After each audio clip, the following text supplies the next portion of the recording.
Unutqanlıq iki yerə bölünür. Birincili və ikincili. Birincisində olur ki, xəstə nəyisə unutduğunu xatırlayır, amma tapa bilmir. Onun üçün çox narahat olur. İkincili unutqanlıqda isə unudub, heç onu yadına da sala bilmir ki, belə bir şeyi unudub. Bax, bu var. Və ümumiyyətlə, yaddaş zəifliyi, unutqanlıq iki yerə bölünür. Bir beynin və yaxud da hər hansı bir xəstəliyin nəticəsində yaranan unutqanlıq və bir də psixoloji vəziyyətdən yaranan unutqanlıq. Bütün unutqanlığın sonunda insanlarda artıq depressiya, təşviş pozğunluğu yaranır və bunlar sonunda demensiya ilə nəticələndiyi üçün bu insanlarda psixoloji durum artıq gözə çarpanda deyirlər ki, bunun nəsə deyəsən yaddaşı çox zəifliyib, artıq qocalıb yaşlı insanlarda və provokasiya ilə faktorlarda beyin qan dövranının pozulması varsa, fikirləşirlər ki, yaşla əlaqədar artıq bu insan qocalıb. Ona görə də yaddaşı zəifləyib. Amma gənc insanlarda psixoloji durumla əlaqədar olaraq bu streslə də bağlı ola bilər, hər hansı bir qəfləti bir hadisə ilə, məsələn, avtoqəza nəticəsində də ola bilər və bundan sonra yaranan depressiv vəziyyətlər, bu da sonunda güclü yaddaş zəifliyinə gətirə bilir. Doktor, hansı yaddaş zəifliyi sonda Alzheimer xəstəliyi ilə bitə bilər? Yəni, insanları artıq o qorxudur ki, yaddaşım yavaş-yavaş zəifləyir, axırda elə xəstəyə çevrilmərəm ki. Hansı yaddaş bir itməsi varsa qorxmağa dəyər?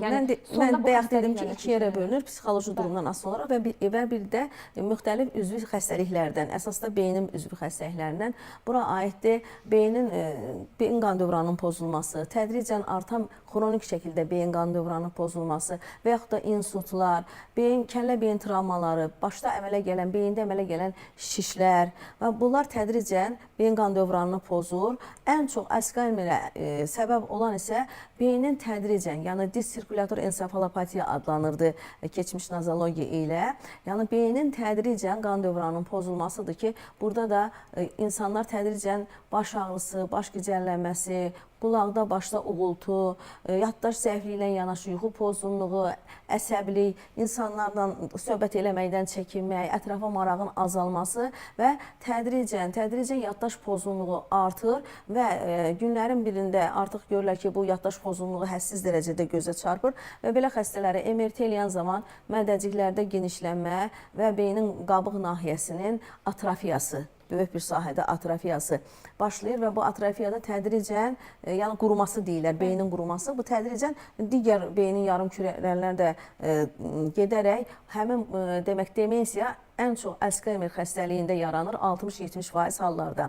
Kəllə beyin travmalarının nəticəsində yaranan unutqanlıq hardasa 10-20% təşkil edir. Bu da travmanın beynin çox hissəsinin və yaxud da az hissəsinin zədələnməsindən asılı olaraq ən çox da alın payı, gicgah təpə payında əgər beyində zərbə olubsa və yaxud da orada gematoma varsa, hər hansı bir səbəbdən orada dəyişiklik yaranıbsa, bax 20-30% yaddaş zəifliyi bu cəhətdən yarana bilir və çox hallarda insan adi travma da ala bilir, beyində gematoma ola bilir və insan 3 ay, 5 ay özünü yaxşı hiss eləyə bilir və günün birində həmin o demək hematomanın hər hansı bir nahiyəni sıxması nəticəsində də yaddaş zəifliyi gözə çarpır və belə xəstələr çox əməliyyatla o gematomanın çıxarılması üçün deməli əməliyyat olunurlar və burada bizim alın gicgah payının çox, bir də təpə payının çox böyük əhəmiyyəti var bütün deməli yaddaş zəifliklərində. Çünki bizim alın payı bizim uzun müddətli yaddaşımızın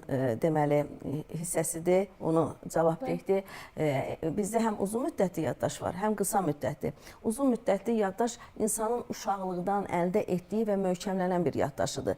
Qısa müddətli yaddaş isə dündən-də, bu gündə, bu yaxınlarda baş verən hadisələrlə əlaqəli olur. Onların da önəmlisi yaddaşda qalırsa artıq uzun müddətli yaddaşa çevrilir. Qalmırsa bir müddət xatırlayırsan və keçib gedir. Məhz alın payı uzun müddətli yaddaşa cavabdehdir. Bizim danışığımızın motorikasına, yəni yardımcı olur. Bəzən yaddaş pozulmaları, beyin qan dövranının pozulması və ya travma nəticəsində olur.